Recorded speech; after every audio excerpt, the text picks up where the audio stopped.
Hello and welcome to this tutorial on Brickfilms special effects. This video is in collaboration with Lights, Camera and Lego, and I've left a link to their channel in the description. They have quite a few videos on different stop motion special effects, so their channel is worth checking out if that's something you're interested in. First of all, I should say that probably not all of the 10 things in this video are special effects strictly speaking, but that all depends on how you define a special effect in brick filming, because actually stop motion itself is a special effect, since it involves creating the illusion of movement by carefully adjusting the positions of objects between one still frame and the next. However, even if the things in this video are not all special effects strictly speaking, they're all fun techniques that you can use in your brick films, and they're really easy to do. So here goes.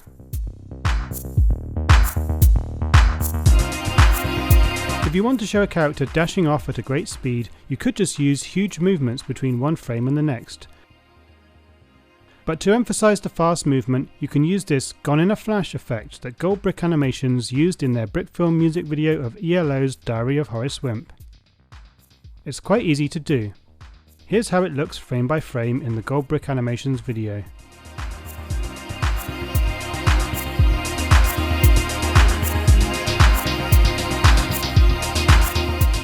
I recreated this, and first of all I tried how it would look with inverted slopes. Then I did it again with the normal slopes.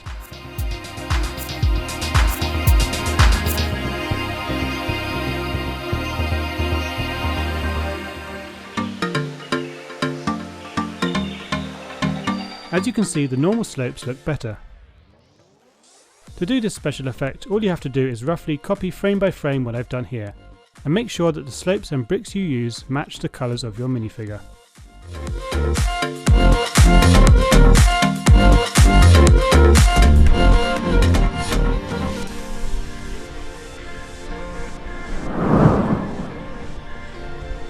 This is quite an easy effect to create. To make this, I move the trees, leaves and bushes in the set to make it look like the wind is moving it about. Also, as you may notice, this tree looks kind of bent in the direction of the wind. This is to indicate to the audience which way the wind is moving. Soon after that, a bush comes out of the ground and moves across the scene. Maybe to make this effect look better, I should have included more flowers or bushes moving around. Finally, to conclude the clip, the walking man is pushed by the wind and thrown right out of the scene. Animating your minifigure sinking in sinking sand is easy to do. The key is in preparing your set. You need to build your sandy ground raised up on some extra blocks, preparing the area where your minifigure will sink by using small tiles and plates on the surface and making sure the pieces underneath are easy to remove. Then, when your minifigure reaches that spot, just remove some of the pieces underneath him, making him gradually sink down frame by frame.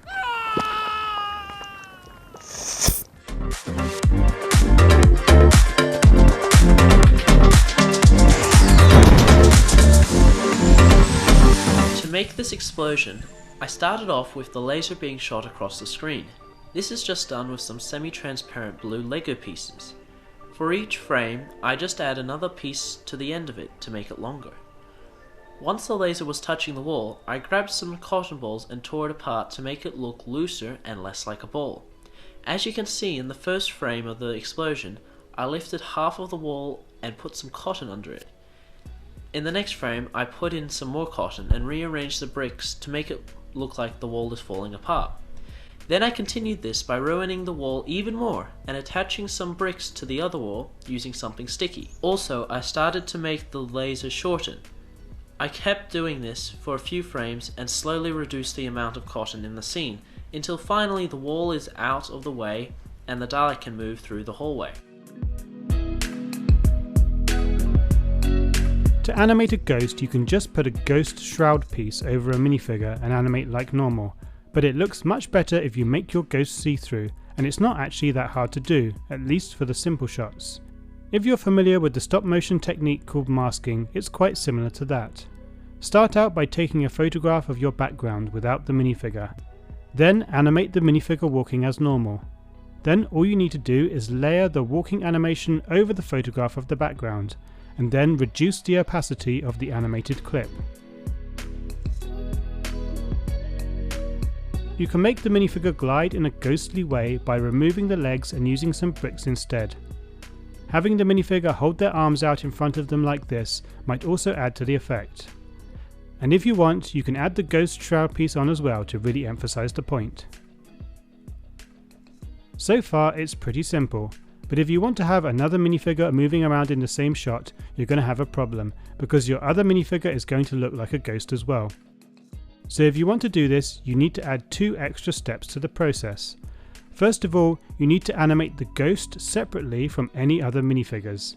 Then you need to layer the photos in Photoshop or GIMP 2, erasing all of the background from the ghost shots so that the translucent shot doesn't get layered over your normal minifigures, making them look ghostly too. It's quite a bit of work because you need to do this erasing for every single frame, but the results will be worth it.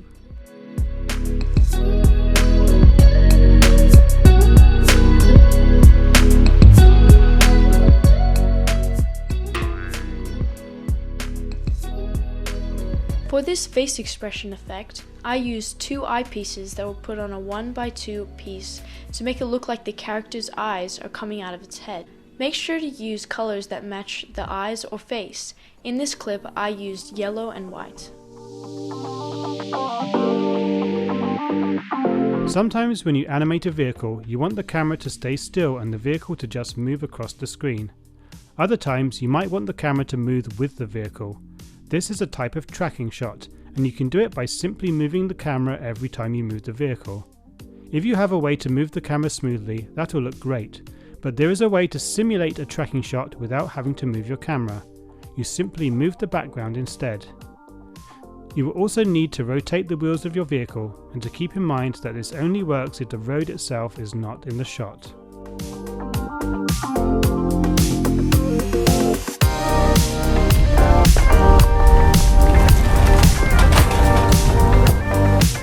Quite easy to make it look like there's an earthquake occurring on your set.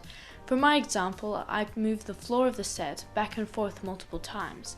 In the beginning of the clip, I didn't rock the set as much as in the end. This is to make it look like the earthquake was getting stronger as the clip progressed. I think the best way to see this effect is to include lots of little details like a water bucket being knocked over and bricks falling from the ceiling. Some other details you can include could be a door swinging open or a glass cup falling off a table. Wheel spin is a great effect to use to show that a car is pulling away quickly, such as at the beginning of a race. To animate this effect, simply rotate the wheels of the car whilst keeping the car stationary. You can place some bricks or plates in front of the car's front wheels to keep it in position while you do this. To make it more effective, animate some studs flying out from behind the tyres to give the impression of bits of gravel or rubber flicking out from under the spinning wheels.